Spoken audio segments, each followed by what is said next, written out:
Mustaqim, Masya Allah. Tafadhal.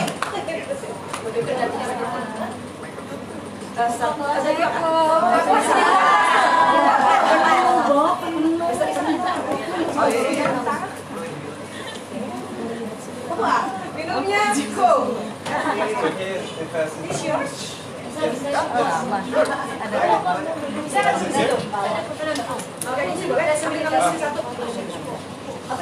Di sini buset ya Allah, Masya Allah. Masih entah. Oke?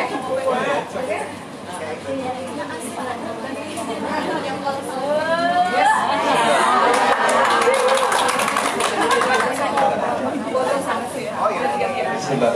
Assalamualaikum warahmatullahi wabarakatuh.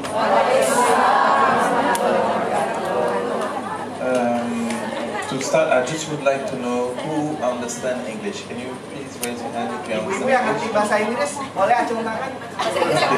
Yang bahasa Inggris total. Okay. Only alphabet. Okay, alhamdulillah. So today,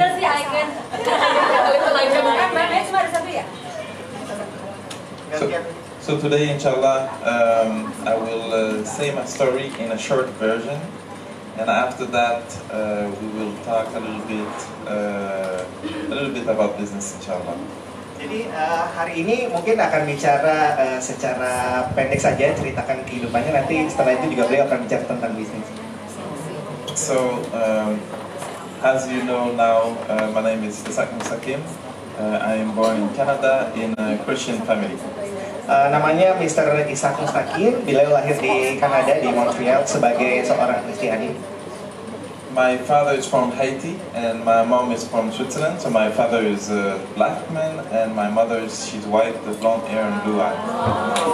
Ya, jadi ayahnya asalnya dari Haiti, makanya kulitnya hitam. Kemudian ibunya asalnya dari Switzerland, makanya kulitnya putih, cantik, rambutnya pirang dan matanya biru. Saya sih nggak bisa lihat.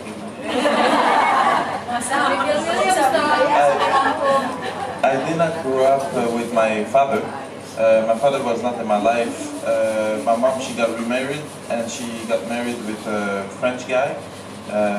So a white French guy, that's the one who, like, they raised me, him and my mom. Jadi sejak kecil itu nggak pernah gaul sama ayahnya. Ayahnya pergi entah kemana. Ibunya menikah lagi dengan orang Perancis, jadi dia punya saudara angkat. So here, who is already a mom? Can you put your hands up? Ibu-ibu mana? Muslim. Okay, everybody's a mom? Okay, good. So I will tell my story a little bit different, just so I can give a little bit of the knowledge that I got, maybe that can help you with your kids, inshallah. Jadi ceritanya mungkin agak sedikit berbeda, angle-nya style ibu-ibu barangkali ya, semoga ini bisa menjadi manfaat. So my stepfather, when I was a kid, actually, my mom didn't tell me that he was not my father. So I grew up a long time thinking that actually I was in a normal family, that he was really my father. Jadi sejak kecil itu ayah angkatnya tidak pernah kasih tahu kalau dia itu ayah angkat. Jadi ya memperlakukan seperti anak-anak pada umumnya aja. Jadi beliau tumbuh sebagai anak laki-laki yang paham bahwa dia itu keluarganya normal-normal aja. But after, I think around 9 years old, she told me that he wasn't my real father. And then I started realizing that he was not fair with me. Ya, jadi umur 9 tahun baru mamanya beritahu bahwa ayahnya itu bukan ayah beneran, jadi ayah angkat. Dan ini membuat hidupnya itu sedikit berubah. Because he had kids with my mom. I have another brother and 2 other sisters. And me, with my dad, I'm the only one. So I'm the only one, and they had kids together. Ya, jadi ketika masih dengan ayahnya, ya anaknya hanya beliau, hanya Mr. Ishaq ini semata wayang. Tapi ketika menikah dengan istri yang ibunya ini, dia punya ibunya punya anak lagi, 1 orang laki-laki, 1 orang perempuan. And my mom, you know, she came from Switzerland alone to Canada, so she felt a little bit alone in this country with my stepfather. So she kind of didn't take a position on defending me when he was not fair with me.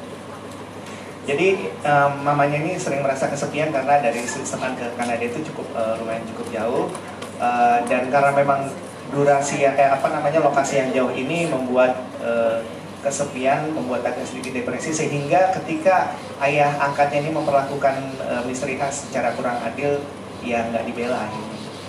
So this for sure had an effect on building my personality, because I was alone, I had nobody to stand up for me. And when, let's say, just to give you an example, let's say we go all out in the family without my mom, my stepfather will buy let's say to all the other kids ice cream, but not to me. So this is how unfair it was. Ya, jadi contohnya nih, ini mempengaruhi kejiwaan Mr. Ishaq ini. Contohnya kalau misalnya bepergian, ini ayah angkatnya membelikan es krim anak-anaknya, tapi beliau tidak. Jadi ini mungkin mempengaruhi beliau. And at the beginning, I thought, like I told you, I thought it was my real family. So my hair, they're curly, and I was always putting water and gel to make them straight. And I asked the barber, how come my hair is like this? And he said, no, don't worry, when you're gonna grow up, they will become straight. Jadi dia awalnya memang pikir, oh ya dulunya tuh saya pikir memang ini ayah saya original, tapi kok rambut saya kerual-kerual gini gitu kan. Saya nggak nyari yang keriting biar lebih lucu gitu kan, kerual-kerual gini. Dia tanya sama tukang potong rambut, kenapa rambut saya gini? Udah, ntar dewasa juga diurus sendiri kan. But after that, my mom, she told me that he was actually not my real father. I was looking for my father, but I knew he was black, but I didn't know nothing about him. So I created in my head a fake father by listening to hip-hop rappers, because they were black and they were cool and they had money. So I put them as if they were my father. Jadi waktu mamanya kasih tahu tentang orang tuanya, tentang ayahnya yang asli, dia sempat cari gitu. Tapi yang dia tahu nih ayahnya hitam, tapi dia nggak tahu seperti apa. Akhirnya dia mendengarkan musik hip hop, dan karena di zaman itu musik hip hop tuh yang nyanyi orang-orang kulit hitam gitu. Jadi dia menciptakan ayah hayalan di dalam kepalanya, ayah yang punya banyak uang, yang menyenangkan, punya musik gitu. Jadi akhirnya musik hip hop ini dianggap seperti ayah sendiri. That's why I would say, I understand sometimes it's not easy as a woman, and sometimes maybe the daddy is dead, or maybe he went away, or there's any problem, and you're self with your child. It's always good to try to, really close with your child, and try to find someone that you could relate to see as a father figure. Ya, jadi beliau juga mengatakan sangat maklum karena tidak gampang yang menjadi seorang ibu seperti mamanya beliau ini. Jadi saran dari beliau ini, kalau memang ada yang mengalami atau ada yang menjumpai seperti itu, cara yang terbaik adalah mencari orang yang bisa dijadikan sebagai figur ayah gitu ya, apakah itu teman atau sahabat seperti itu. So, and this is not only when we were a kid, even when we grow older, we're always looking for somebody to look up to. So it started when I was young, but those person that I choose to be my role model, even like father figure, they were bad. So what they were singing actually was talking about violence, about a lot of the gangs and all of this. And a bit, like my first language is French, so I even learned English with the music. So it was really something important in my life. And I started acting out at school.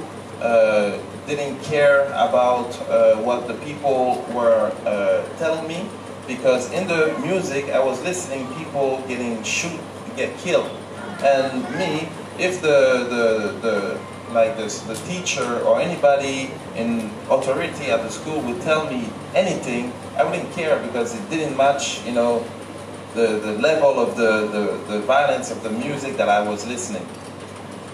Ya, jadi beliau sampaikan bahwa sentral figur pada saat itu, figur ayah yang dia cari itu rata-rata orang-orangnya tuh yang negatif, buruk gitu ya. Jadi dengerin musik, yang mana musik itu di dalamnya tuh ada kekerasan gitu kan, seperti itu. Tapi ketika ditunjuk dibandingkan dengan kekerasan di dunia yang real itu beda ya, karena kalau lagu itu kan dulu video klip itu mungkin kekerasannya kan acting gitu ya. Jadi tapi malah itu menjadi pemicu dia cari gara-gara di sekolah, karena oh ini di lagu ini mungkin tendangannya keren gitu, jadi pengen dia tendang orang lah kayak gitu. Jadi seperti itu sampai akhirnya ini berlanjut sampai sebelum beliau masuk Islam itu masih figur ayah itu yang dia dapat tuh guru. And when I say to find a father figure, it doesn't have to be somebody there physical, because like in my story, those father figure were just into audio and a little bit of video. At that time they had not a lot of video, so you know it was mostly audio. So that's why you can find now, alhamdulillah, with the internet, there's a lot of possibility to find maybe positive people, you know, that can inspire the kid, that maybe like they can click together. Ya, jadi kalau di zaman beliau itu kan untuk cari figur ayah itu beliau sendiri mengaku figur ayah itu bukan berupa fisik tapi audio, itu berupa suara gitu kan, penyanyi-penyanyi yang nyanyi hip hop itu. Dan dulu mungkin untuk video klip itu nggak terlalu banyak tapi ada gitu, dan itu identik dengan kekerasan. Dan dia sangat bersyukur karena sekarang di YouTube di mana-mana ini kita bisa jumpai role model yang baik, dan harapan beliau memang itulah yang kita tonton dan kita konsumsi. And after, you know, as human, we always look for happiness. So in school, at the same time, there were a group of kids taking drugs, drinking alcohol, doing parties, and although the kids in school, they looked as a group having a lot of fun. So I started hanging out with them because I thought happiness was there. Yeah. Jadi pencarian akan kebahagiaan ini juga dilakukan oleh Mr. Ishaq ini ketika SMA ya, kita pantarannya ke SMA, dan dia mulai melihat teman-temannya yang mengkonsumsi narkoba. Di sini ada yang mau saya garis bawahi, itu adalah beliau melihat dalam tanda kutip seolah-olah teman-temannya itu happy, teman-temannya itu senang gitu ya. Jadi saya tegaskan itu seolah-olah. Jadi ketika dia lihat teman-temannya konsumsi narkoba, dia ingin seperti itu dan akhirnya dia coba. So the big job as a parent is before that moment, is really not to not talk about it and not to say to our kids that life is perfect and nobody is taking drugs. Actually, the best thing is to really talk about the subject and to educate the kid and say, okay, there's drugs and there's alcohol and those what the type and this what can do. If ever yourself you don't have the knowledge to teach that to the kid, maybe to go to someone who will have the knowledge and could teach the kid to be smart about it, not to just say that doesn't exist and not talk about it. Because like me, my mom never talked to me about that, and the first place that I learned about that was in the street and by other kids, and they were doing it and they look cool. They look that if it was not a big thing, like if it was not actually a danger, and my mom didn't even know about that subject, so it made me feel like if I knew more than her. So after that, if she had to tell me something about it, I would not listen to her because I thought I knew more than her. Ya, jadi untuk sebagai bahan edukasi bagi kita para orang tua adalah bukan mengatakan kepada anak kita bahwa oh ini semua anak-anak di luar nih lingkungan baik semua, nggak ada yang pakai drugs gitu kan. Mungkin juga soal seks kita juga tidak sampaikan. Tapi yang menurut Mr. Ishaq yang terbaik adalah kita harus sampaikan semua ini, kita harus ajarkan kepada anak-anak kita, tunjukkan gitu keadaan di luar seperti ini. Atau kalau memang tidak memungkinkan, kita mencari orang-orang yang bisa memberikan edukasi, mungkin ya seperti ketemu dengan Dr. Aisyah Jalan seperti hari ini ya. Nah yang terpenting adalah ini tidak didapatkan oleh Mr. Ishaq. Jadi mamanya saat itu berpikir bahwa kalau Mr. Ishaq itu tahu lebih banyak daripada dia, nanti dia nggak mau lagi ngomong sama, nggak mau dengerin lagi apa kata mamanya gitu. Jadi ini tidak dibahas, tidak diajarkan ya, sehingga Mr. Ishaq melakukan tindakan yang seperti itu di masa remaja. So eventually, with hanging out with the bad people, bad people. If you hang out with bad people, you become bad. That's what I say to all the kids. the first thing is to find a good group, but we need not only to say to the kid, like it's easy to say, don't hang out with the bad people, hang out with the good. But in the head of the kid is always, why? Why would I do this, you know? Why would I not hang out with the cool people and not be cool and liked by everybody when you tell me to go hang out with nerds, you know? So we should not just tell them why, but we should show them actually later on in life what's gonna happen, you know? Like if you hang out with people that work in school, that are good, maybe later on in your life you will have an easier life at work, because that's the difference. Like you, maybe the other people that were cool are working to, let's say, with the garbage or cleaning things, and maybe the people that studied a lot, maybe they are in the office with air conditioning. You know, so after that you can tell them, like even show them, like come with me, there and there, what do you choose, you know? So kids that are smart, they would say like, for sure, I want air conditioning, you know? So then, after that it would be easier for them to choose the right group, inshallah. Ya, jadi beliau juga katakan bahwa ya sama seperti kita selalu belajar bahwa kita tergantung pada siapa kita nongkrong itu kalau anak muda ya. Kalau nongkrong sama orang yang baik-baik ya insya Allah jadi baik, sebaliknya juga begitu. Nah hal terpenting yang harus disampaikan kepada anak-anak kita adalah tidak hanya sekedar oh nongkrong sama orang yang buruk itu nggak bagus. Anak-anak pasti akan tanya kenapa gitu, kenapa kok nggak bagus, kenapa saya harus nongkrong sama anak-anak yang baik, kenapa saya harus kumpul sama anak-anak yang baik. Nah kita harus bisa kasih penjelasan. Oh contohnya anak yang baik itu yang selalu sekolah dengan rajin, mereka dapat pekerjaan lebih gampang, mereka masa depannya lebih terjamin, untuk posisi di kantor juga lebih banyak tersedia untuk anak-anak yang anak-anak yang baik yang mau belajar. Sedangkan anak-anak yang buruk itu coba lihat mereka kerjanya di tempat pembuangan sampah atau seperti. Jadi kita berikan juga kesempatan kepada anak-anak kita untuk memilih, gitu, memilih mana yang yang bisa mereka ambil, karena anak remaja ini mereka selalu punya pertanyaan sangat kritis, jadi harus kita berikan juga pilihan. So I spend a lot more time in this section of my story because most of the thing are like already, like if the basement is not good, is like you can maybe tell that after it's gonna become bad, you know. So that's why the basement is really important to put a lot of energy in this period. Ya, jadi memang karena di hadapan beliau ini adalah ibu-ibu semua, makanya beliau sangat fokus pada sesi ini karena ingin memberikan dasar yang baik kepada ibu-ibu. Karena kalau ibu-ibu lihat mantan gangster gimana ya Bu? Bayangannya gitu. Jadi istilahnya gini, beliau pengen bilang, gue nih baik sekarang gitu. Jadi nggak masalah dengerin dari gue gitu. Jadi seperti itu supaya nanti beliau cerita ke depan udah punya pandangan seperti apa beliau, karena predikatnya kan mantan ya. Jadi insya Allah sekarang sudah lebih baik. Because before being a teenager, the doors of the ears of the kids are open. So that's the time that you should, you know, and create and build and work to have a strong link with the kid. Because after, when they become teenager, they close those doors in the ear, and after that it becomes really difficult to tell them something and to try to tell them something when there is no link between you and them. Seperti tadi Bu Aisyah bilang ya sebelumnya, bahwa ketika kita masih anak-anak kita itu masih dalam pengasuhan kita, masih kecil sebelum remaja ya, kita banyak-banyak melakukan pendekatan pada mereka, sering ngobrol, cerita. Karena apa? Ketika mereka menjadi remaja, pintu-pintu yang berhubungan dengan komunikasi kita tuh mulai tertutup. Mereka mulai lihat ke alam semesta, orientasi mulai keluar, sehingga perhatian kepada kita itu mulai berkurang. Jadi mungkin belum terlambat bagi kita, apalagi ikut kajian ini ya, ini untuk membangun hubungan yang baik dengan anak-anak kita.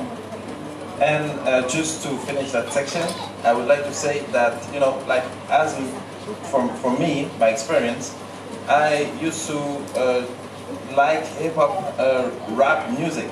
and they were saying bad words, and they were singing about bad things. But when I wanted to put it to express myself, my mom would just say, like, don't listen to this, I don't want to hear it. Like, she closed the door. But I was trying to express myself. So if the kid come with things that are haram or not good, don't just say, don't do it, and close the door. Try to listen to the kid, to try to see what the kid is trying to express, and then cut like all that thing and explain to the kid exactly why it's haram, why it's not good, why, you know, give them solutions. So you need to make a conversation in this, because if that is not expressed or is not understood by the kid, after that, you could just like become really negative.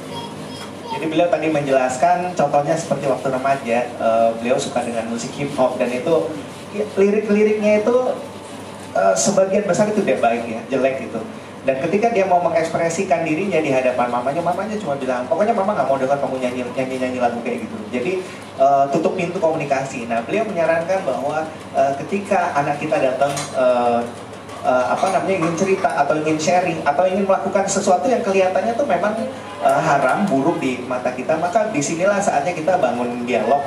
Tidak hanya sekedar oh jangan, nggak boleh, tapi kita jelasin sama mereka kenapa tidak boleh, alasannya apa, kenapa dilarang gitu ya. Jadi supaya selain membangun komunikasi dengan anak, keinginan anak untuk tahu, karena anak-anak itu kritis, mereka juga terpenuhi, dan insya Allah mereka jadi paham kenapa dilarang dan kenapa tidak diizinkan. And there is a big, in Canada, what I'm doing right now, I'm taking care of the kids that usually they have problems, like the parents, they call me, they have problems with the kids. And a lot of times, you know, they come from, most of them, all of them, they come from Muslim families. And, you know, they have rules in the house. But the thing is that they say, like, my kid didn't hang out with bad people, my kid, they were good, they went to the Quranic school and everything. So the thing is now, there's something different in this reality right now that when I was a kid, is that me, to hang out with bad people, I had to go out to the house and hang out with bad people.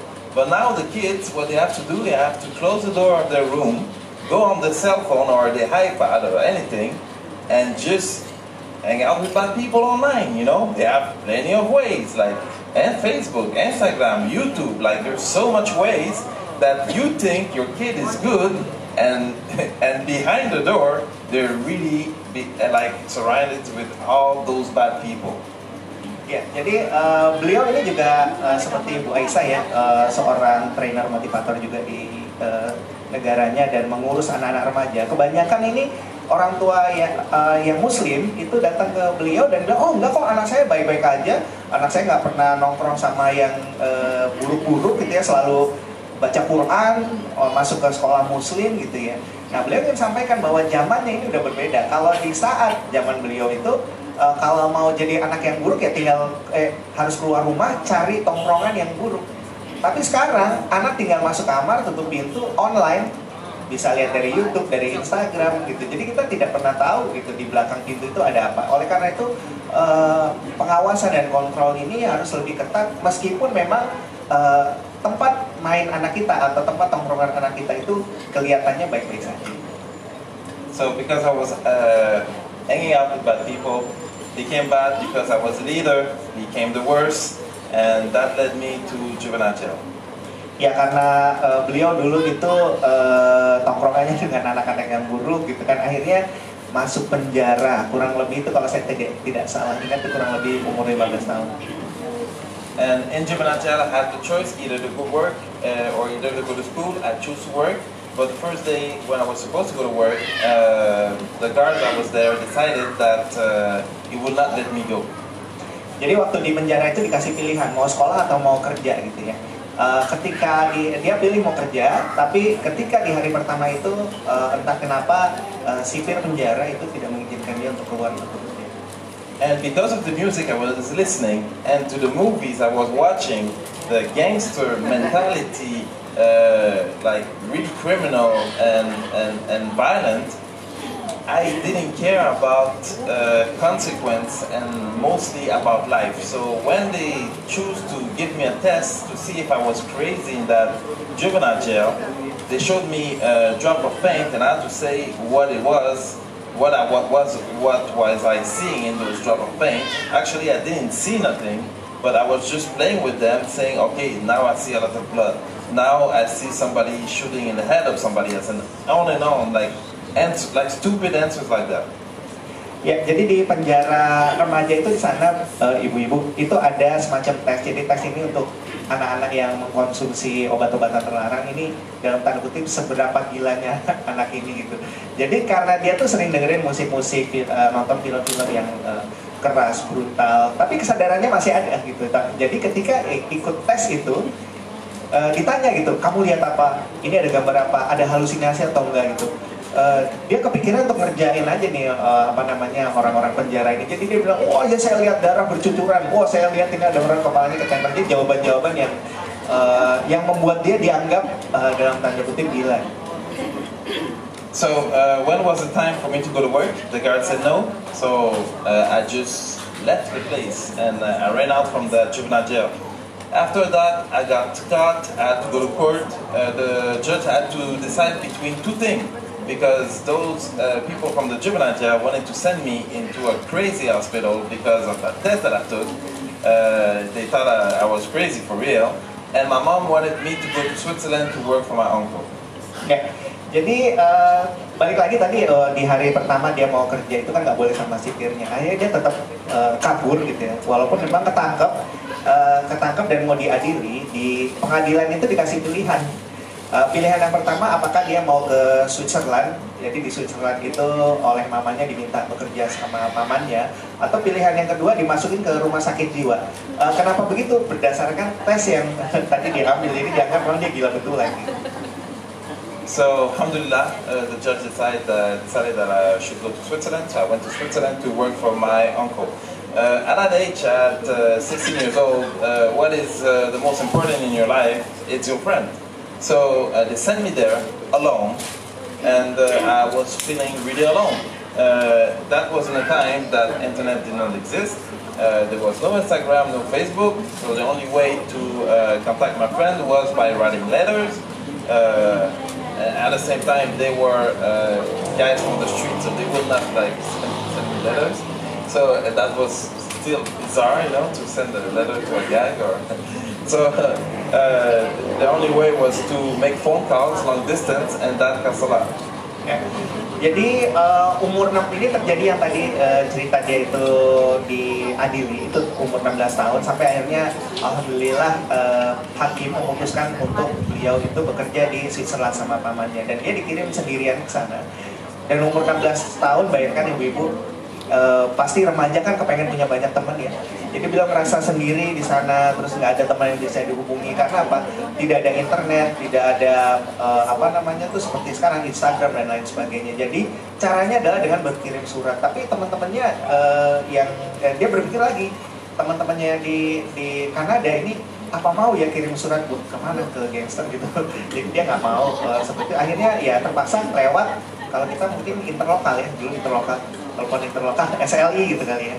Tapi biayanya itu besar sekali. So the situation is because I was bad in Canada. So my mom thought it was a good idea to ship me, to change me country, to send me to my uncle that was a good uncle, and you know they would teach me to go to the straight path. And my uncle, as a good uncle, wanted to teach me about life. So he decided to pay me less than the other people at work. He decided to take off money from my pay to pay for the rent, for his wife to clean my clothing, for the food that I was eating, and so on. So I was talking about that at the guy at work, and that guy, you know, he said like, you should not let yourself take advantage of, you know. So because my uncle, I know he wanted good for me, now I know. But at that time, he never explained me, okay, look, I will try to teach you about life, tell me, explain me, And this is what is life. Like in life, you have to work, you have to pay the rent, you have to do this. And this will at least make me understand why he's doing this. But because he didn't explain it and just shipped me there, then when the guy at work told me you should not get yourself get an advantage of, I thought I was actually getting taking advantage of. So one shaitan came into my head that I needed to call my friends. But it was easy for Shaitan to tell me, okay, look, you're taken advantage of, so now go steal and take your right back. Iya, jadi berhubungan dengan motivasi yang sebelumnya beliau sampaikan. Jadi beliau ini kan dikirim oleh mamanya dari Kanada ke Switzerland, itu ke pamannya. Pamannya ini orang baik, jadi ingin mengajarkan tentang pelajaran kehidupan. Bagaimana caranya? Uang gajinya dikasih lebih sedikit, ya kan? Alasannya apa? Untuk biaya kontrak, biaya makan dan lain sebagainya. Dan beliau pada saat itu merasa kesal dan dia ceritakan ini ke temannya di tempat kerjanya itu, dan temannya bilang, kamu jangan ngeluh lah, jangan manja kayak gitu mungkin ininya ya yang dinasihatin. Nah sebenarnya di sini yang terjadi adalah apa? Pamannya bagus gitu ya, karena dia mau mengajarkan tentang kehidupan, bahwa dalam hidup ini kan kita harus bekerja, uang itu harus ada pengeluaran dan lain sebagainya. Tapi dia tidak pernah jelaskan ini kepada Mr. Ishaq. Lalu ketika setan mulai masuk di sini, jadi Mr. Ishaq pikir, oh ya udahlah, karena saya dimanfaatkan dalam tanda kutip menurut dia pada saat itu, ya udah, mending saya benar-benar manfaatin paman saya. Jadi dia mulai nyuri, mulai nyolong ini dari sini. And at the same time, that guy who gave me that good advice, he was giving me drugs. So a lot of parents, they think, okay, I'm gonna ship him, changing the city, like I'm gonna ship him far. They changed me country. But still in my head it was bad, so anywhere I was at work, and the guy was giving me drugs at work. So I was taking drugs, and because I was taking drugs, I was not working good, so I was messing up everything. And by messing up everything, it made myself go low, because I was not, getting praised by a good work. So this is a bad circle, Ya, jadi di sini ada pelajaran berharga yang bisa kita dapatkan, adalah bahwa sebenarnya orang tua itu kadang ingin memperbaiki anak tuh kirim ke tempat yang jauh, yang terpisah dari lingkungannya gitu. Tapi di sini apa yang dialami oleh Mr. Ishaq ini, dia walaupun dikirim ke tempat yang jauh, tapi keadaannya tetap sama gitu loh, tetap bad menurut dia, tetap buruk menurut dia gitu. Jadi ditambah lagi di tempat kerjanya dia dikasih narkoba, dikasih obat-obatan terlarang, sehingga pekerjaannya menjadi kacau balau, dan akhirnya ini jadi balik lagi ke awal seperti apa yang dialami di Kanada. So when you don't give reward to someone that does something, if you going to work and nobody, like people tell you like, you're not good, this is not how you do it, look at it, like always negative, you will not want to go to work. You will not want to give more effort. So this was because of the drug, and then because I wasn't good at work, I still to get the money to call, but then the police called at my uncle's house. Ya, jadi waktu beliau bekerja ini, dia merasakan gitu, tiap orang tuh bilang, wah kamu kerjanya nggak bagus, wah harusnya kamu nggak kayak gini, kamu kayak dia dong, kerjanya jauh lebih bagus. Dan itu membuat motivasi beliau untuk bekerjanya menjadi turun. Ditambah pengaruh obat-obatan terlarang, maka mulai mencuri, mulai nyolong itu tadi. Dan berakibat imbasnya adalah pamannya ditelepon oleh polisi, dan polisi datang ke rumah pamannya. So from there on, I decided to take my ticket back to Canada. Didn't want to go to prison in Switzerland. Went back to Canada. After that, 18 years old, still did bad things. Went into adult prison. In adult prison, I learned something else, because it's a school of crime. I learned that happiness was not into taking drugs and making party. It was actually in getting a lot of money and material stuff. Ya, jadi akhirnya dia memutuskan balik ke Kanada, ya, masuk penjara lagi di Kanada umur 18 tahun. Dan dia mengatakan bahwa penjara itu adalah sekolah kejahatan. Kalau dulu orientasi beliau itu adalah minum obat-obatan terlarang dan pesta-pesta, senang-senang. Maka di situ dia belajar bahwa kebahagiaan itu adanya pada menumpuk uang sebesar-besarnya dengan melakukan kekacauan yang sebesar-besarnya juga. And in prison, when I grew up, there was no Muslim around me. So in prison, that's when I made my first contact with Islam. There was a brother who came into my cell, saw that I was reading the Bible, and he came back, gave me the Quran. I didn't know at that time it was the Quran. Didn't tell me it was the Quran. Didn't tell me it was about Islam. Just told me I should wash my hands and my feet and read it. I tried to read it, but it didn't touch me at that time because the Bible that I was reading, it was a story, and the Quran is Allah speaking to us. So the different way that it was writing didn't touch me. So I just give it back to him. Jadi waktu di penjara itu beliau baca-baca Injil karena dulu beliau Kristiani. Ada satu orang napi yang lain ini datang ke beliau kasih Quran, tapi dia nggak tahu kalau itu Quran. Dia cuma yang memberikan Quran itu bilang, Mas, sebelum baca ini cuci tangan, cuci kaki dulu. Jadi ketika beliau baca, beliau nggak paham gitu, dan dia tidak tertarik. Kenapa? Ketika kita membaca Quran ini kan rasanya seperti Allah bicara sama kita ya. Jadi seperti Tuhannya bicara pada hambanya. Tapi ketika beliau membaca Injil ini seperti membaca dongeng. Jadi ya dongeng lebih asik banget. So prison really forged my criminal mindset, because in prison, first of all, there is a lot more people older than me. And a lot of the gangsters from outside, when they go to prison, some of them cry, some of them they're not really strong, So because I was able to be in prison and don't care about the prison, and because of the music still, putting a lot of violence in my head, and I was ready to do anything, that I was able to even take control of the prison when I was in prison. That forged me that when I went outside, and when I got out at 20 years old, I came in at 18, got out at 20, and I was on a mission to make a lot of money and material stuff. Then I was willing to do anything to get that money, and not a lot of things would stop me if it was not the police. But the thing is that because I became good at what I was doing, I was making a lot of money, I was able to pay for the best lawyers in town to not go to prison.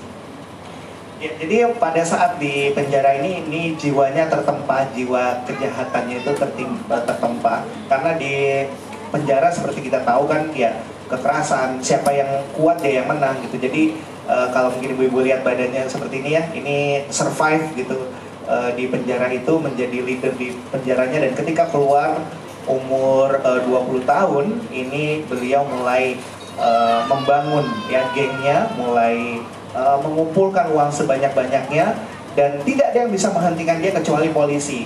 Dan dia pada saat itu berpikir bagaimana caranya supaya polisi, penegak hukum bisa dihentikan juga. Jadi dia cari uang lebih banyak lagi, digunakan apabila dia tertangkap, dia bayar lawyer yang terbaik di kota itu untuk tidak memenjarakan dia. MashaAllah, you see, just like that was a little test, I made my speech longer, you see how long it was, and he translated everything, MashaAllah, it's really good, MashaAllah. Ini juga deg-degan nih sebenarnya. Nggak selesai-selesai gitu. MashaAllah. So, everything, my goal that I put in my life, I believe at that point too, my goals were not big enough. That's another thing that we should ourselves learn, that we should put like really high goals that we cannot achieve. Because if my goals were bigger, maybe I would I don't know, maybe I would do more crime, or maybe I would have changed the way to get it to. But the goals that I wanted at that time, I mostly achieved them all. For 10 years, I lived a millionaire lifestyle, was driving the big cars, living in the big house. Even with this, I was renting hotel suites and spending thousands of dollars every day, making more than that. dressing the best clothing, like $5,000 suit, eating into restaurant for like $3,000-4,000 a meal, like spending like crazy. But at the beginning, when you have money, when you have a nice house, when you have nice clothes, this make you feel good. But the feeling doesn't stay long. Okay. Ibu-ibu, bapak kalau ada di sini, mau nggak Bu saya tawarin jadi penjahat di Kanada, Bu? Saya mau cerita dulu nih Bu, saya nerjemahin. I'm going to tell a story about this. It's funny actually. Karena apa Bu? Beliau ini merampok, mencuri, enak loh Bu, 1 miliar seminggu. Bajunya ini 50 juta Bu. Makannya sekali makan 40 juta. Kalau ibu seorang gadis senyum sama dia suka dikasih mobil. Masih tertarik Bu jadi penjahat di Kanada? Nah, satu hal dikasih tahu gini, oke. Jadi ini ada satu motivasi yang bagus sebenarnya, bahwa kalau punya goal tuh harus tinggi. Pada saat itu Masya Allah dia bilang, ini goal saya kurang tinggi katanya. Harus ada yang lebih tinggi dari ini. Nah, dia katakan begini, memang ketika bergelimang harta itu dia sangat menikmati, makan enak dia sangat menikmati, tinggal di rumah mewah dia sangat menikmati, tapi tidak bertahan lama rasa nikmat itu. So, I can give you an example. Most of the women, they like nice clothes, shoes, and things like that. But you might experience it in a smaller level that, when you have nice clothes, you wear it a few times, but if you have it for 1 year or something like that, even if it's still nice and still in good condition, for you, in your eyes, this is old clothes. And you don't want to put it like, if you would give it for free, but someone else, if they receive it for free, they will put it like if it's brand new clothes, and they will be happy. So this is what material stuff and the money does. It gives you a patch, like fake happiness, that doesn't last. So after, when I had all that for like years, it felt like normal. So in my heart, I was not feeling good, and I was looking for happiness again. And I had a hole, so that's when, I took more drugs and alcohol to feel better. Bayangkan Bu, hidup dengan harta sebesar itu, hatinya nggak bahagia Bu. Dikasih contoh nih, karena di depan saya ada ibu-ibu, dikasih contoh ibu-ibu kalau lihat baju-baju bagus, mahal, gimana Bu, kita, wah kayaknya kepengen punya gitu Bu ya. Ketika beli 1-2 minggu rasanya gimana Bu? Ya biasa aja, baju ya baju gitu kan. Tapi bayangkan kalau baju, katakan misalnya Mbak Vidi beli baju gitu, sudah setahun nggak dipakai, ya kan? Dikasih ke orang, Mbak Vidi kasih biasa aja, baju biasa saja, tapi bagaimana orang yang terima? Wah itu jadi kayak, wah luar biasa gitu ya baju. Nah, sama halnya dengan beliau, jadi harta itu kekuatan dari kebahagiaan yang disebabkan oleh harta itu, apalagi ini kan harta haram, itu tidak membekas lama, dan inilah yang membangkitkan motivasi dia, goal dia yang lebih tinggi. Mr. Ishaq ini punya goal lebih tinggi, mencari kebahagiaan di atas ini semua. So eventually, my lawyer was able to get me out to a lot of problems, but one time I got arrested. I wasn't able to get me out of problem. They gave me 11 months. I did 9 months in jail. And now I just want to specify that how before Islam I was close to my mom. I went in jail for 9 months, and I decided to not tell my mom. So, because I remember when I was 18 years old, Kamala 20, she used to come always visit me, and the worst days were the days that she came visit me. Why? I was happy to see her, but she was crying and sad, and just seeing her behind a window, this messed up all my day. Just to see my mom sad, that was the worst for me. I didn't care to be in prison for me. I cared to hurt people around me. So that's why I decided to not tell my mom that I was in jail for 9 months. That just tell you how close I was to my mom, because I was not speaking to her much. I was not seeing her. So to go to jail for 9 months and not tell my mom, and for her to not wonder where I was, it makes you an idea of how close I was to my mom. Ya, jadi beliau ingin menyampaikan seberapa dekatnya beliau dengan mamanya. Beliau senang banget, bahagia sekali kalau mamanya tuh jenguk beliau di penjara. Tapi ketika melihat mamanya menangis di balik jeruji besi itu gitu. Hancur semua hati ininya Bu, hari kebahagiaan dia gitu. Jadi dia bilang bahwa saya nggak peduli saya di penjara, tapi saya sangat peduli untuk tidak melukai orang-orang yang dekat dengan saya. Jadi setelah menjadi miliarder ini, beliau ketangkap lagi di penjara selama kurang lebih 9 bulan. Sentence-nya sih 11 bulan ya, tapi hanya 9 bulan. Beliau tidak sampaikan ini ke mamanya. Kenapa? Karena begitu sayangnya, tidak ingin melukai perasaan mamanya. And even if I was making a lot of money, there were other people making more money than me. And when they put me in prison, I was with some of those people that were making more money than me. And I wanted to be like them. But me, I was not happy in my life. But I still wanted to be like them, so maybe I become happy. And I spoke with them, and they told me that they were not happy in their life. Like they want to change their life. So that made me reflect and think a lot.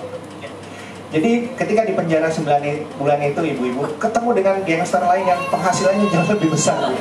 Jadi dia mikirnya gini, wah mereka penghasilannya lebih besar dari saya nih, pasti mereka lebih bahagia, saya pengen seperti mereka gitu kan. Nah akhirnya mereka, Mr. Ishaq ini berguru katakanlah gitu, curhat, gimana dong gue pengen kayak lu nih gitu. Jangan, emang kenapa? Gue juga gak bahagia katanya gitu. Dan ini menjadi semacam refleksi diri, mulai Mr. Ishaq ini mau mikir, berarti kebahagiaan itu adanya di mana gitu. And I was transferred from prison. I got transferred with a Muslim guy. When it was the time to eat, I received bread, like prison food, and he received food from the outside, and the food looked good, and I wanted that food. So I asked him. I said, like, what is that food? He said it's halal. I said, like, what is halal? And he said it's food for the Muslim. So I said, what is a Muslim? And he started speaking about the religion. He did not speak about the other prophet, just speak about Prophet Muhammad and some of the things. But, at the beginning, I wanted the diet. So I asked him questions, but more I asked questions, more I was interested in the religion. Jadi beliau ditransfer ke penjara sampai dipindahin ke penjara lain dan disatukan sama napi yang Muslim. Tapi napi Muslim ini dia nggak makan makanan penjara Bu, dapat kiriman dari mungkin kalau kita dari keluarga gitu ya. Kok kelihatannya enak gitu kata Mr. Ishaq. Itu makanan apa gitu? Oh ini makanan halal. Apa itu makanan halal? Makanannya orang Muslim gitu loh. Oh gitu. Terus yang Muslim itu apa? Mulai tanya-tanya. Nah hebatnya di sini adalah napi Muslim ini dia tidak langsung ya, oh Islam ini seperti ini cerita tentang nabi-nabi, enggak. Dia hanya cerita tentang Nabi Muhammad dan kebaikan-kebaikan yang dilakukan oleh Nabi Muhammad, dan di sini mulai interested. So this is a good tip for you, woman. If you're cooking good, you can make a good meal and give it to non-Muslim, inshallah. And maybe you make dawah with your food, inshallah. Nah ini ibu-ibu, ini tips. Kalau ibu-ibu mau temennya non-Muslim masuk Islam, Bu masak kayak enak, kasih. Ini makanan halal gitu Bu. But this was the second time I got in contact with Islam. Eventually got released. I got released as well, continued my life. And then I met a girl, and her mom, she gave me the Quran and she told me to read it. So that was the third time that I met Islam. Jadi waktu beliau dibebaskan, ini ketemu dengan seorang wanita muslimah, dan ibunya sang wanita ini memberikan dia Quran. Jadi ini kontak dia yang ketiga terhadap Islam. So I read the Quran and I was shocked because I thought it was completely a different religion. I was shocked to see that they were talking about the same prophet I was reading in the Bible. And it was easy for me to believe in the Quran since it was really close to the Bible. The only thing that I had a problem with was that Jesus, like in Christianity, you had to believe that Jesus is the Son of Christ, so you go to paradise. So that's the part like I had a problem with. Jadi ketika membaca Quran ini, beliau kaget gitu karena ini agamanya berbeda, tapi kok ceritanya itu sama gitu. Ceritanya itu sama tentang Nabi Musa, nabi-nabi yang lain sama. Hanya di sini beliau menemukan satu problem. Ini saya menerjemahkan beliau, jadi kalau suara saya sampai keluar mohon maaf, ini saya menerjemahkan saja. Jadi beliau mengatakan bahwa kalau di kitab Injil yang dia baca, Yesus itu Tuhan.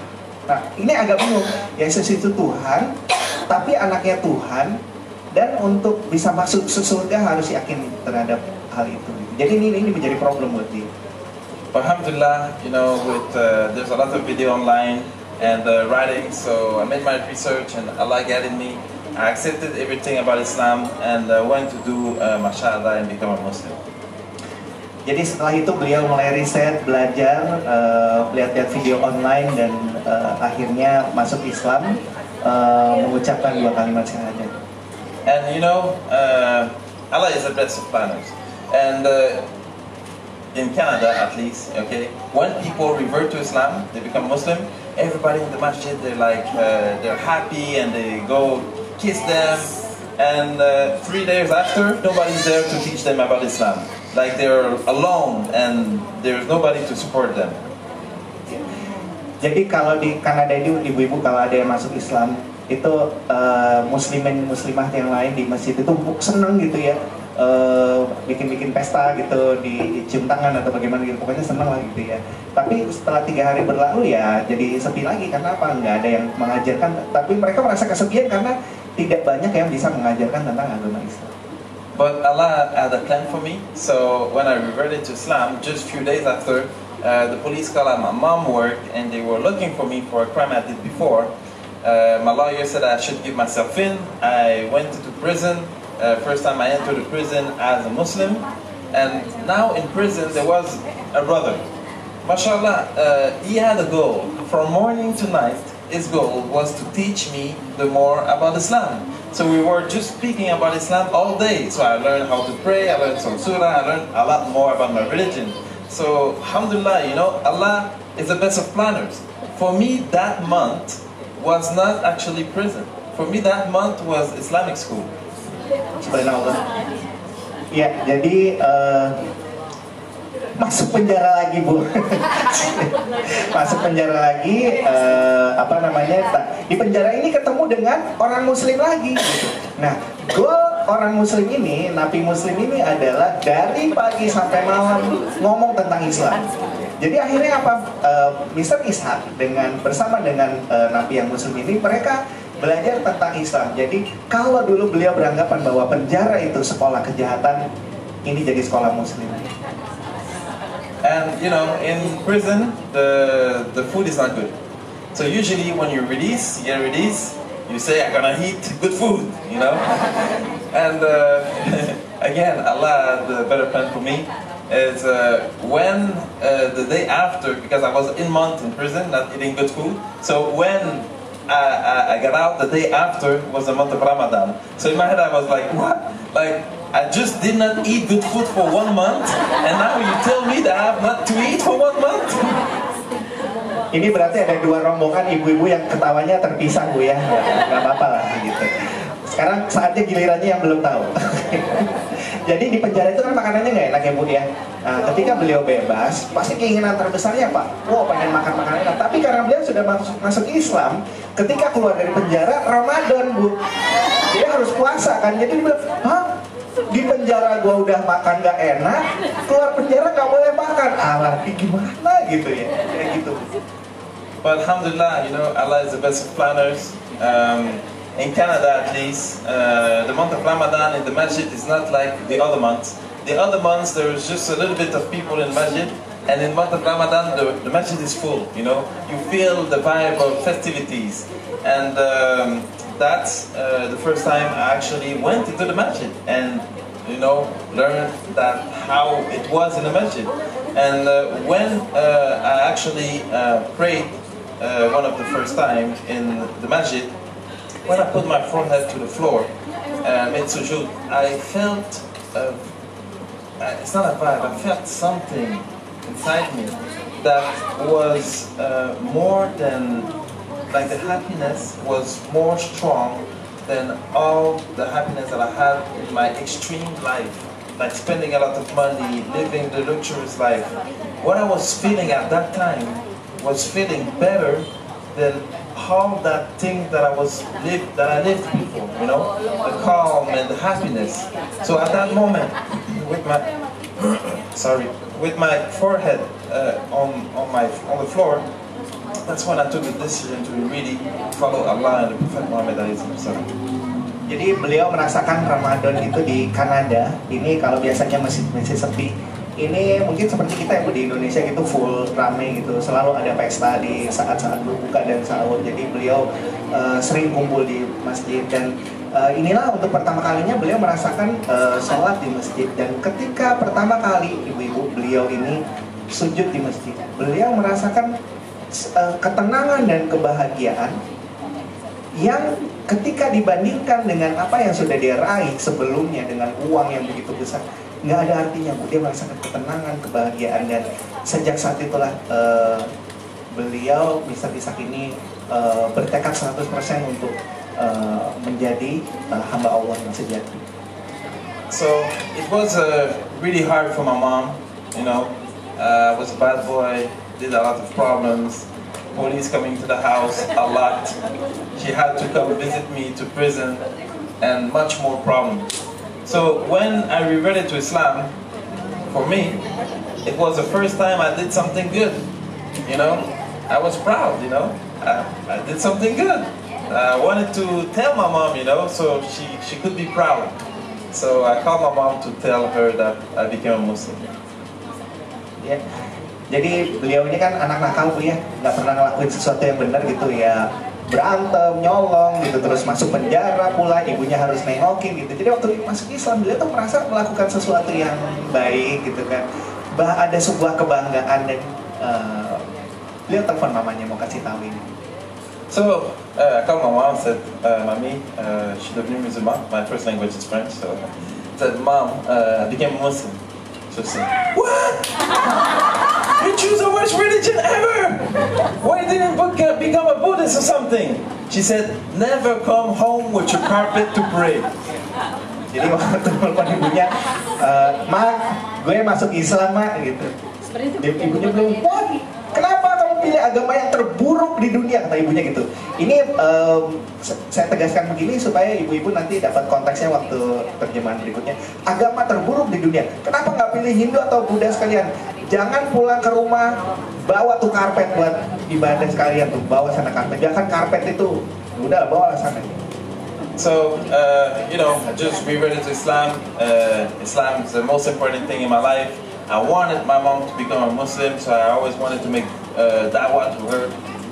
I got closer to her actually, you know, before I wasn't seeing her much. Now I got closer to her, trying to make her da'wah, because only one I got in my life is my mom, you know. My dad's not there, so I only have my mom. And she had never had time to listen talking about God, never. She had go to work, come back, always busy with life. And I always make dua to Allah to get my mom. And one day I went with her to the hospital. They made some tests on her, and the doctor told her that she had actually cancer, stage 3. So that, you know, there's 4 stages, so there's stage 3, and you know, that cancer made her stop her job because she wasn't able to work no more, and you know, because of the cancer she was thinking about death. And because she was thinking about that, she was thinking about God. Jadi sebenarnya walaupun ada pengusiran itu ibu-ibu, Mr. Ishaq ini semakin dekat sama mamanya gitu ya. Nah, jadi mamanya ini adalah tipikal orang yang tidak pernah memikirkan tentang agama. Jadi hidupnya tuh banyak untuk bekerja, untuk aktivitas yang lain gitu. Jadi bagaimana Mr. Ishaq memikirkan untuk bisa dakwah gitu loh ke mamanya. Jadi suatu hari mereka berdua ini pergi ke rumah sakit untuk mamanya check up. Ternyata mamanya terdiagnosa kanker yang stadium 3, naik stadium 4 gitu ya. Dan saat itu mamanya berpikir tentang kematian. Karena berpikir tentang kematian, mulai berpikir tentang Tuhan. And you know, now that she was sick, every day I was with her, going to the hospital with her. Every treatment she got, I was there. And I was always supporting her. And she was questioning herself. She even told me after she didn't understood why the bad guy of the family. Like, because I told you, the other one, their kid with the white French guy. So I'm the only one with the color. I was the black sheep of the family. like really. I was the only one that was bad, the only one went good. And she always thought that they would be there for her. But I was the one there for my mom. They never came to visit her at the hospital. Rarely come to visit her at home. So really, she was surprised that the bad guy was taking care of her. And at the same time, the only people visiting her at the hospital was people from the Muslim Ummah. Ya, jadi ketika ibunya dirawat di rumah sakit ini, Mr. Ishaq selalu dampingi, gitu ya. Sampai mamanya tuh nggak ngerti gitu loh, nggak ngerti kenapa kok anak saya ini yang paling bengal di keluarga, paling nakal, kok malah dia yang merhatiin, yang jagain, apalagi dia yang paling hitam sendiri gitu kan. Dibilang tadi apa, kambing hitam dalam keluarga gitu kan. Sementara tadi mungkin ibu-ibu ingat ya, punya saudara angkat, mereka anak baik-baik, tapi tidak ada satupun ini menjenguk di rumah sakit. Kalau nengok di rumah pun itu jarang-jarang saja. Dan yang lebih mengherankan adalah yang sering menengok mamanya di rumah sakit itu adalah teman-temannya Mr. Ishaq yang umat Muslim. So I just want to give that little note in there, is that even if your kid is bad, and it's really bad, really bad, you know, for years. I took Shahada when I was 33 years old. I'm now 41 years old. So for a lot of years, you know, alhamdulillah, after that I became good and take care of my mom. So even if you put a lot in your kids and you think they don't give it back to you, Allah has already everything planned, and inshallah it will come back to you. Ibu-ibu sampai dikasih note sama beliau. Jadi kalau ibu-ibu punya anak nakal, koma, kebangetan nakal, koma, sangat nakal sekali, koma, dan beliau ini sekarang usianya 41 tahun, ibu mau nunggu anaknya usia segitu. Jangan pernah kita itu berpikir, wah ini anak tidak berbakti, tidak mau menurut pada orang tua. Kalau Allah mau membalik-balikan hati, insya Allah itu anak-anak akan kembali. So because she had more time, I was able to give her a Quran, and she started reading the Quran every day. And remember when I told you that she didn't want me to come pray at home with my carpet? Yes. Oh iya, oke. Oke, ini dia kasih suspense ini, oke lah. Ya, jadi gini, karena beliau di rumah sakit, mamanya punya banyak waktu untuk bisa membaca, maka beliau kasih Quran untuk bisa membaca. Dan ingat tadi ibu-ibu ya, ketika mamanya usir bilang apa, kamu keluar aja dari rumah, jangan pulang, bawa tuh karpet buat sholat gitu. Apa yang terjadi selanjutnya? So that day I was actually at home praying with my carpet. Jadi, wah ini benar-benar suspense sih, karena terjemahnya kecil-kecil gitu. Jadi, di hari itu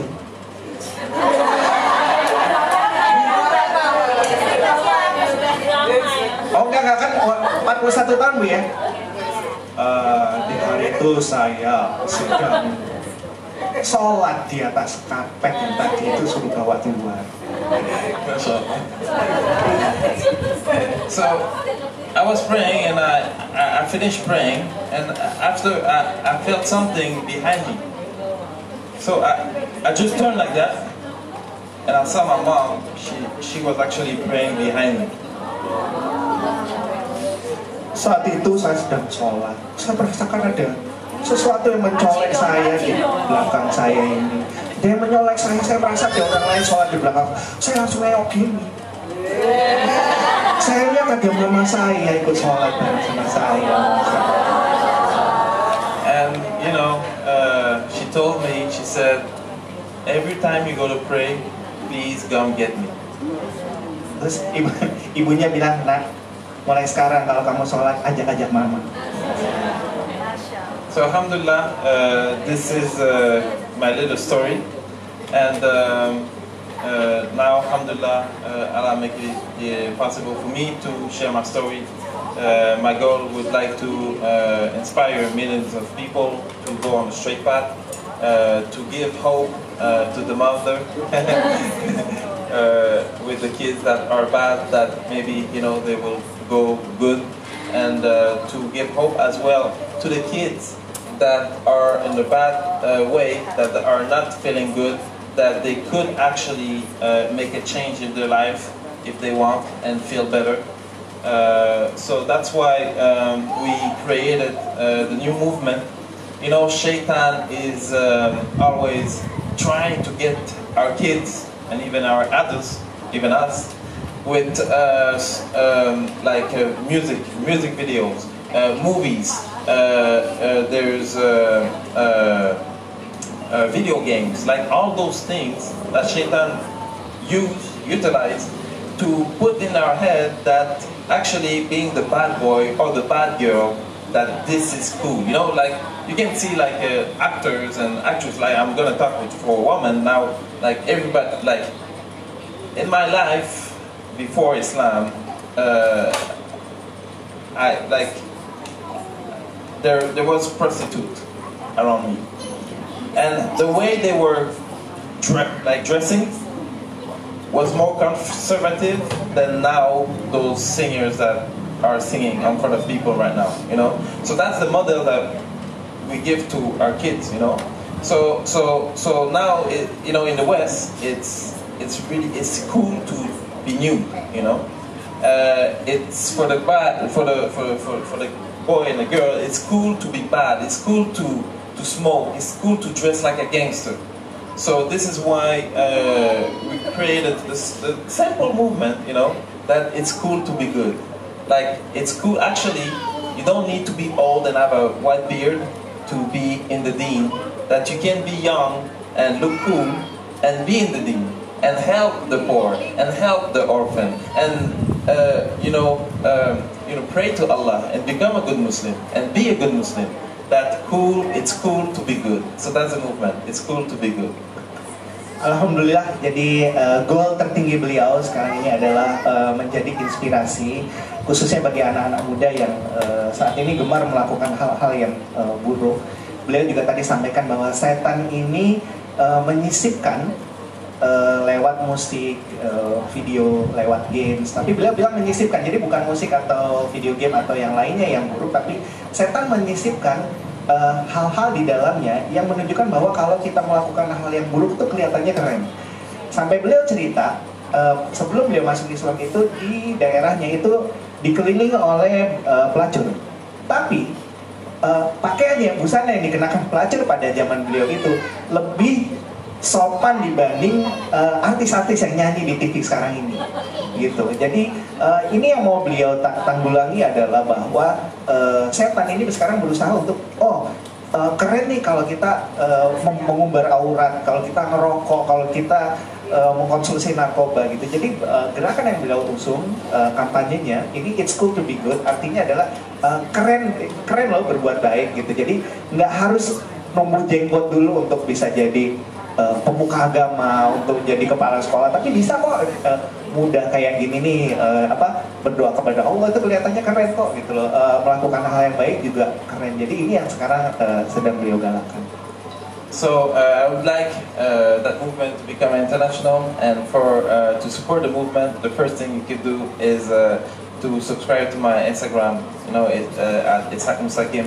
This is the first thing to do, because from then we are in connection, and you could see what the next part of the movement, inshallah.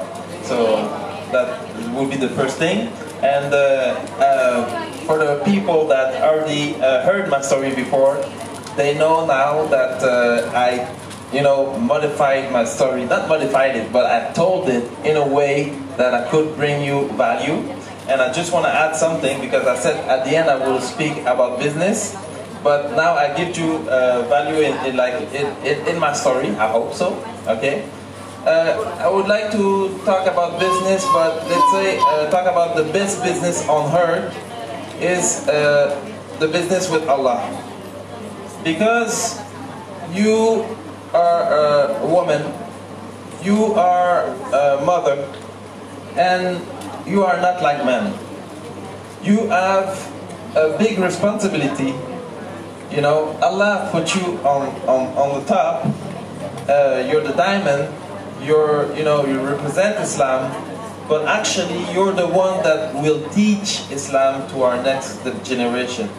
So, yeah, just give him. No problem, no problem. You can speak for 1 more hour. Alright, jadi beliau sampaikan untuk ibu-ibu mendukung gerakan beliau, bisa subscribe ke Instagramnya, bisa ketik Ishaq pakai ki ya, Ishaq M, nanti ada ketemu Ishaq Mustaqim. Udah ya? Ya, you have GoFundMe, right? Not yet. Oke. Jadi bisa subscribe. Kemudian yang kedua, tadi beliau juga ingin menyampaikan tentang bisnis. Jadi beliau menyebutnya ini adalah bisnis kepada Allah, bahwa ibu-ibu di sini ini kan sudah Allah pilih ya sebagai mahkota, sebagai mutiara. Jadi untuk mengajarkan generasi muda ini tentang ajaran Islam, ajaran-ajaran Allah yang baik. And why I want to say this is because I know in the West, and probably that goes all around the world right now. You know, it's like if in the West, okay, here it's not like that. In the West, the kids, when the parents get older, the kids put the parents into a foster home, like they go in a place, okay, and that's like normal. Like there's like huge, like the biggest apartment complex are for old people. Like just they ship them there. They put the restaurant in it. They put everything, club, store. They don't even get out from that place. You know, they stay there and they die there. And the same thing people are doing with the kids. You know, because they are you know pushing the woman to be like a man and just they don't, you know, put importance on educating the kids. So everybody put, you know, both parents, they all go to work, and if you have no choice, I understand, there's no choice. But they ship the kid to kindergarten, and that's from a really young age. And the kids are raised by other people, not really raised. And after that, it's hard to give them Islamic values. And this way, even in Canada, you know, it's a non-Muslim country, every few years they change the education curriculum in schools. So now it came up to a point that in kindergarten, they teach, this is like, the kid is 5 years old. They teach to the kids that, let's say to the little boy, like if you don't like girls, it's okay.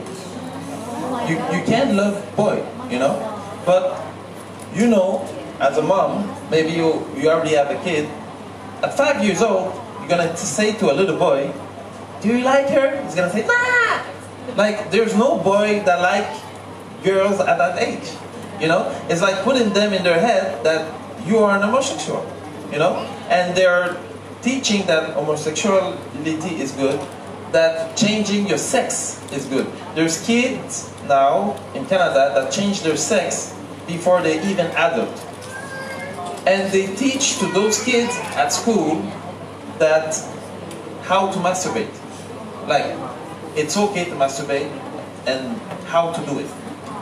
Because there's pornography everywhere, you know? So, this is the teaching that they teach in public school to the kid. So there's non-Muslim families from all around the world.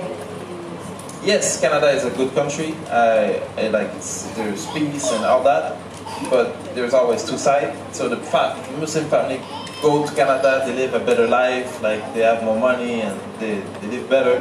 And then the school teaches that to the kid, and the kid is always non-Muslim. So, you know, in Canada it's legal to buy marijuana at the store. So people are smoking marijuana in the street. So it's normal to drink alcohol, it's normal to smoke marijuana. So it's really hard for a Muslim family that drop their kids in the kindergarten to tell and just put them a week in Arabic school to raise good Muslims. What happened mostly is that the parents that came to that non-Muslim country raised non-Muslims. And if it's not the second generation, the third generation, they're non-Muslims. So that's what's happening, you know? It's like a reverse of what we are supposed to do as a Muslim.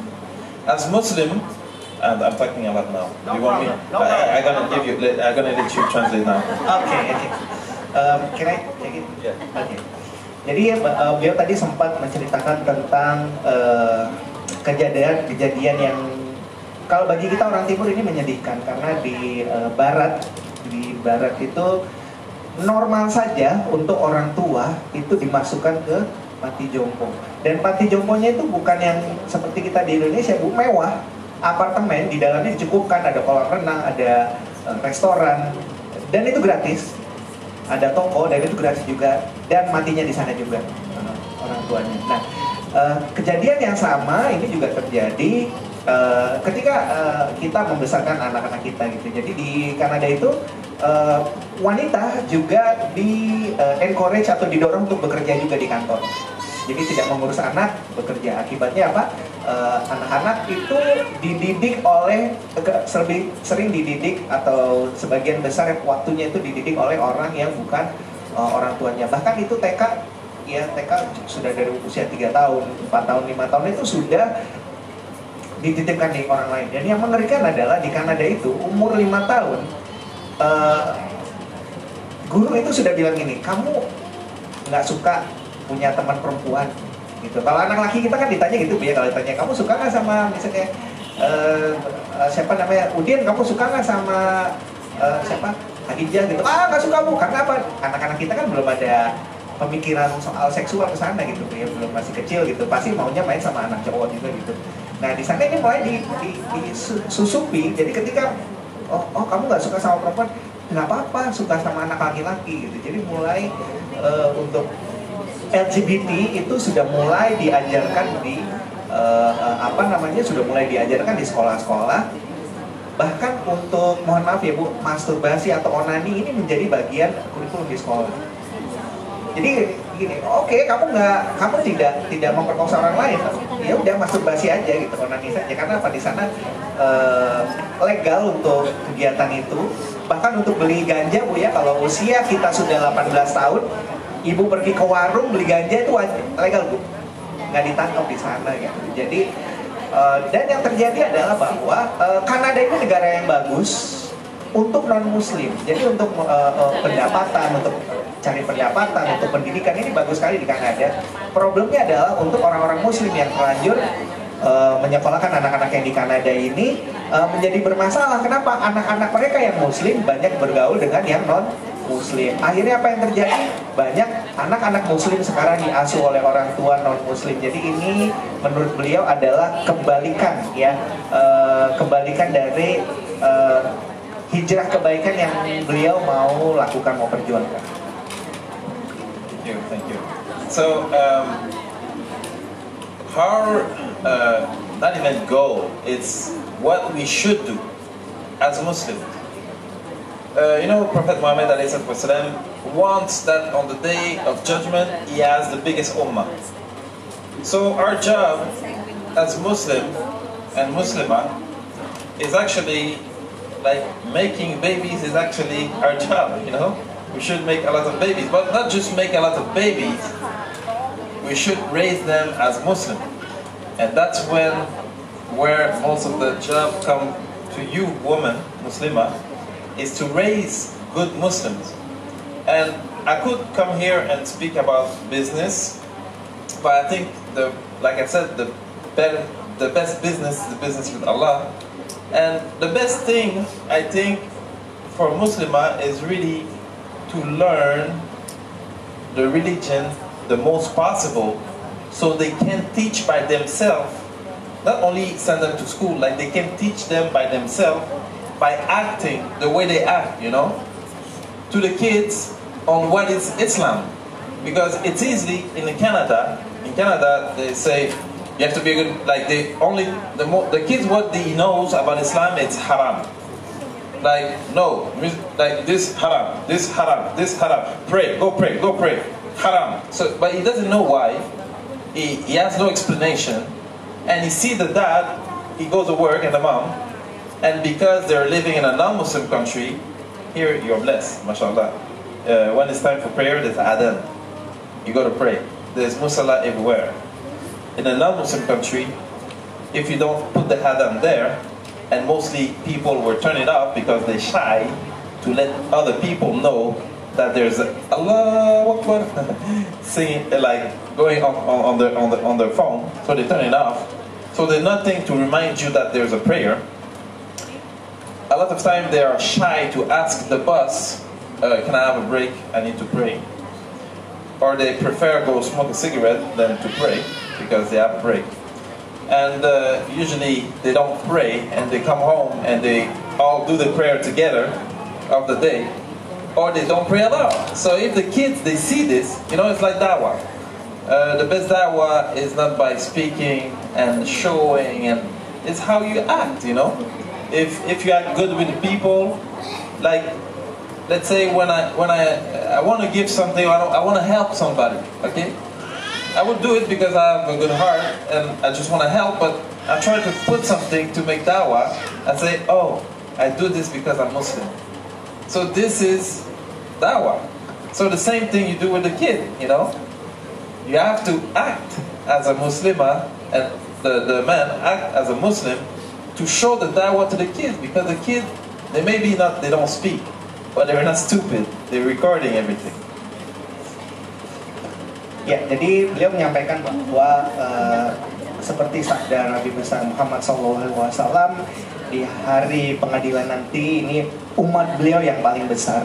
Berarti karena kita adalah umat beliau, maka ada menjadi sebuah kewajiban bagi kita ini untuk mendidik generasi muda ini dengan ajaran Islam yang ajaran Islam baik. Beliau tadi sampaikan bahwa ketimbang mengutamakan untuk mengirim anak-anak kita itu ke media pendidikan kayak misalnya sekolah muslim atau pesantren dan lain sebagainya, beliau berharap bahwa ibunya lah ini sekolah pertama. Jadi ibunya yang lebih dulu belajar, tidak hanya mengajarkan tapi juga melakukan apa yang beliau ajarkan. Jadi tadi beliau cerita di Kanada ini, beliau bersyukur karena di Indonesia masjid di mana-mana. Bahkan kita azan tuh bisa pilih, telinga kanan yang azan siapa, telinga kiri yang azan siapa. Musola di mana-mana. Di Kanada karena negara non muslim, maka tidak ada fasilitas seperti itu. Kalau azan itu biasanya lewat ponsel atau orangnya azan sendiri. Dan biasanya di sana ngerasa malu. Kenapa ya? Gimana sih dianggap aneh gitu ya? Kalau ada suara azan dari handphone, Allah itu mungkin dianggap aneh atau berisik dan semacamnya. Dan merasa canggung juga, misalnya ibu bekerja di Kanada mau minta izin sama bos saya mau sholat, ya biasanya orang-orang lebih milih istirahat, merokok. Ada yang pulang ke rumah untuk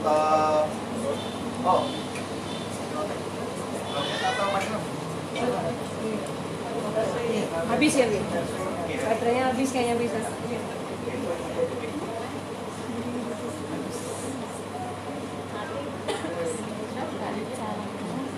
Tapi alright, tapi mendadak. Baterainya habis, Mas Rama. Oh, oke. Oke, mau dilanjutin nggak tadi ya? Dengar suara saya? Ini suara saya setelah sarapan di rumah Bu Aisyah. Oke. Jadi di Kanada itu kalau mereka itu break dari bekerja, ada juga yang pulang ke rumah untuk sholat berjamaah atau tidak sholat sama sekali. Jadi sangat penting beliau sampaikan adalah bahwa kita sebagai muslim ini jadi generasi pembelajar. Jadi kita yang belajar, kita yang menunjukkan. Karena menurut beliau memang percuma. Oke, I can speak. Oke, jadi saya lanjutkan.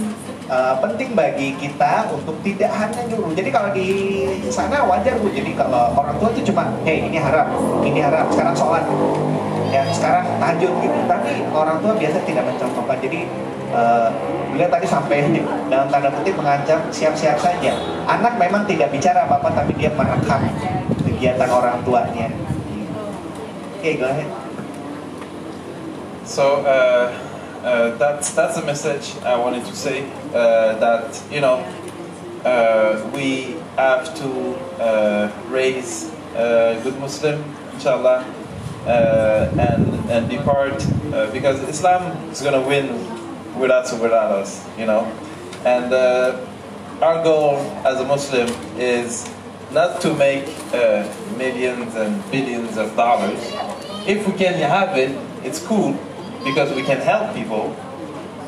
But our goal is to go to paradise, and for our kids to pray for us when we're dead, and for them to go to paradise. So we should put a lot of energy into learning our religion and transmitting our religion, because if it was not about Islam, I would never have changed. In my head, I was a criminal for life. I used to like what I was doing, even if it was a lot of violence and not feeling good, you know. That's the only thing I knew. So I did not only change religion, it took me years to change my life. You know, I had to change my life. It's not, I didn't revert to Islam when I was 15 years old. Like most of my life I was a criminal and living in the bad life. So that was hard. And if I did not have the help of Allah, you know, I would never have changed. So even I put in my head, you know, I was making a lot of money, but I was preparing myself, and I'm not the only one, preparing myself to spend my last days in prison, because I was actually aware that one day you get caught, and one day you get caught and you have a lot of years in prison, and when you're in prison there's much violence and maybe you don't never get out. So, you know, I just want to say that, you know, somebody told me when I went to masjid one day, he told me, he said, hey, you just won the lottery. You know, like, because there's not a lot of probability for someone in a non-Muslim country, in a non-Muslim family, that Allah touch his heart and make him a Muslim. This is like a miracle, you know. There was no Muslim around me when I grew up, you know. So this is kind of a miracle. But at the same time, you have in the biggest country where there's like the more Muslim in the world, in a Muslim country, in a Muslim family, some of those kids grew up as non-Muslim. And this is a calamity. So, you know, ask Allah to make it easy for us. Ask Allah to give you strength, because you are the most important part of that, you know, equation to really teach our kids Islam, so we can have a future, you know, future Muslim kids that go on a straight path. So I ask Allah to make it easy for you. I ask Allah to, you know, protect us and our families and your families from shaitan and all evil, and to make us die. You know, it's good to live as a Muslim, but it's better to die as a Muslim. So this is my speech for today. Assalamualaikum warahmatullahi wabarakatuh. Baik, sebelum saya terjemahkan yang sesi terakhir ini subhanallah. Jadi yang maksud beliau itu bisnis kepada Allah. Begitu Mr. Ishaq ini memuliakan, saya tidak bilang kita para wanita, memuliakan ibu-ibu, tidak termasuk saya. Memuliakan karena berkali-kali beliau menyebutkan teach and teach, ajarkan anak-anakmu kebaikan. Karena apa? Beliau katakan seperti halnya kita meyakini Islam akan menang tanpa atau dengan kita. Jadi beliau tadi sampaikan bahwa adalah sebuah mukjizat. Beliau dulu goalnya adalah menjadi penjahat dengan uang miliaran dolar, ya. Hidup di keluarga yang non Muslim. masuk Islam kurang lebih 2 tahun ini. Sekarang usia beliau 41 tahun. Jadi Islam, beliau tidak hanya menjadi mu'alaf pindah ke agama Islam, tapi dia juga berusaha mengubah hidupnya. Jadi dia berusaha mengubah dengan cara belajar, dengan cara usaha. Jadi tidak hanya sekedar masuk Islam saja ibu-ibu, belajar mengubah hidupnya. Dan kenapa dibilang mukjizat? Itu tidak ada orang-orang muslim mendampingi, tidak ada orang-orang muslim di sekelilingnya. Negaranya negara non muslim, tapi beliau alhamdulillah berhasil berubah. Sementara di banyak negara, mungkin juga termasuk negara kita, banyak keluarga muslim, tapi anak-anak kita tumbuh menjadi anak-anak dengan perilaku non muslim. Jadi sekali lagi beliau menekankan bisnis kepada Allah. Ibu-ibu menjadi wanita karirnya Allah itu adalah dengan mengajarkan, ya, mengajarkan anak-anak kita ini nilai-nilai baik. Alhamdulillah Bu Aisyah ini membantu ya untuk mengajarkan ini. Dan pesan beliau tadi, ya, karena goal beliau awalnya tadi adalah harta. Selanjutnya goalnya tadi berubah ketika masuk Islam, ingin menjadi inspirasi untuk membaikkan anak-anak yang mungkin buruk, ya. Beliau katakan bahwa adalah sebuah kebahagiaan bisa hidup sebagai orang muslim, dan adalah sebagai rahmat apabila saya bisa meninggal sebagai seorang muslim.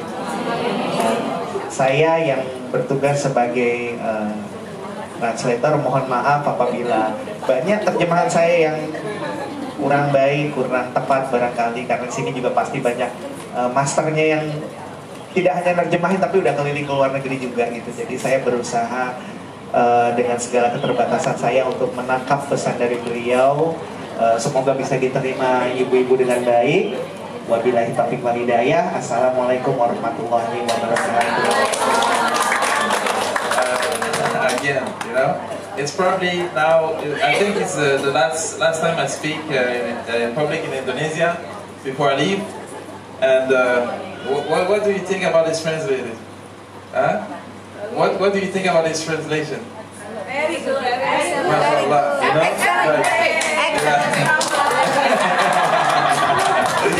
Okay, seriously, I love it. MashaAllah, you know? I speak a long time and he translate like, yes, MashaAllah. Really good, really good, really good. May Allah reward you. Alhamdulillahirrahmanirrahim. Bro Ishaq Mustaqim, Masya Allah. Thank you very much for your sharing. And Rama, thank you very much for your translate. Okay, and Akang, dia suka sekali panggil Akang. Akang Ishaq. Akang Ishaq, we hope you always success and stay on top on your recovery and istiqomah. Masya Allah, ya.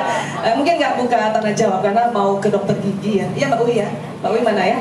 Dia mau ke dokter gigi. Terima kasih pada Mbak Uwi dan teman-teman yang mendampingi Mr. Ishaq selama di Indonesia. Ya, nanti malam beliau pulang. Dan hari ini kita bahagia banget bisa dapat kesempatannya. Ya, mudah-mudahan kita juga istiqomah berbisnis pada Allah sebagai seorang ibu. Ya, terima kasih sekali. Kita foto dulu boleh ya.